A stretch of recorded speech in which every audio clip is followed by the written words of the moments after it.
Nikufahamisha ile story kutoka pale mkoani Manyara, Kiteto, kuhusiana na jinsi ambavyo wakulima na wafugaji hawataki ardhi yao iwe na matumizi mengine na matatizo mengine yanayohusu matatizo ya ardhi. Najiunga na mkuu wa wilaya Kiteto Remedius Mwema kuangazia swala hilo. Mheshimiwa Mwema, nikushukuru sana kwa kujiunga nasi. Kwanza hongera sana kwa kupambana na migogoro ya ardhi. Ni kwa kiasi gani ulikuta ni mikubwa na unazungumziaje kuipunguza kwa sasa kama sio kukaribia kuimaliza kabisa? Tuweze kusema mikubwa ni midogo kwa sababu dhana ya migogoro inaleta athari. Kwa hiyo tunachukulia kwa uzito tu, haijalishi mgogoro ni wa kiwango gani, lakini tunashughulikia na kuheshimu kwamba ni lazima tuitatue, na ndio kazi kubwa ambayo tumepaswa kuifanya kama viongozi. Ndio. Na kwa taarifa ambazo ninazo, kuna mgogoro mwingine umetoka tu kufanyia manuva tu muda mchache uliopita. Upoje na nini kilijiri huko? Eneo hilo ni eneo la kijiji kinaitwa Kimana, na ni eneo ambalo limetengwa kwa ajili ya kuna upande wa karibia hekta 6,000 ambazo zina 6,000 plus ambazo ni kwa ajili ya shughuli za makazi, lakini kuna hekta takriban 23,000 almost ambazo ni kwa ajili ya shughuli za malisho pia. Sasa maeneo haya ni kwamba kuna hekta kadhaa ambazo pia zimetengwa kwa ajili ya shughuli za kilimo.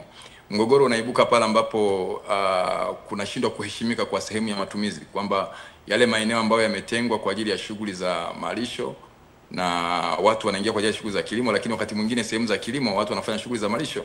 Sasa kazi kubwa tulionayo kubwa ni kuhakikisha kwamba mipango iliyowekwa inaheshimika.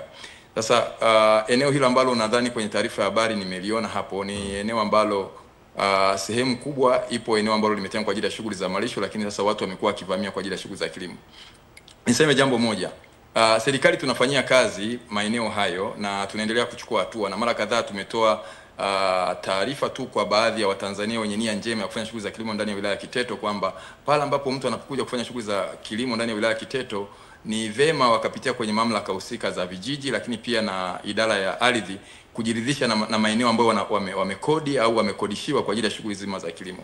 Lakini tunaendelea kutoa rai hiyo na tunachukua hatua. Au wafugaji wameenda kwenye hayo maeneo na tumewaeleza kwamba sio jukumu lao kuchukua fimbo na kuelekea kwenye maeneo hayo. Kwa kufanya hivyo wanaweza kuleta taharuki kwa watu. Serikali ipo na tunafanya kazi na tunasimamia kwenye maeneo hayo. Nilipata taarifa hiyo, lakini pia kesho nitakuwa hapo kwa ajili ya kuwaelewesha wananchi hao na baadhi ya watu wengine, lakini pia nimeelekeza mamlaka ya idara ya ardhi kwa ajili ya kusimamia eneo hilo ili kuweza kuondoa changamoto ambazo zimekuwa zikijitokeza katika maeneo hayo.